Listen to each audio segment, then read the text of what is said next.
يا مساء الخير، دي الوصفة اللي لازم تجربوها اليوم، تقوموا فورا تجربوها. وصفة فراخ مشوية بتتبيلة بس رهيبة.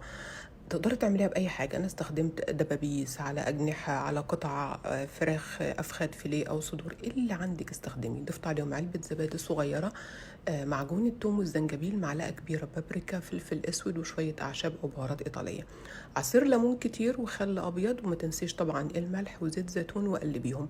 تقدري تسيبيها تتبل من ساعة لحد طول الليل.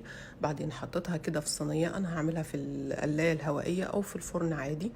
طبعا حطيتها دورين، نص ساعة على أعلى حرارة عندك. في نص الوقت طبعا بدلتهم، لكن لو في الفرن مش هتحتاج الخطوة دي عشان تستوي تماما وتتحمر من كل اتجاه.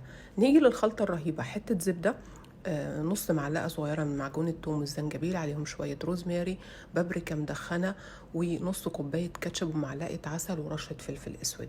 خليهم يغلوا مع بعض. ضيفي عليهم الفراخ، طبعا شلت شوية منهم يبقوا الصوص على جنب. وآخر حاجة اعطيهم رشة كزبرة، واستمتعي بأحلى فراخ مشوية.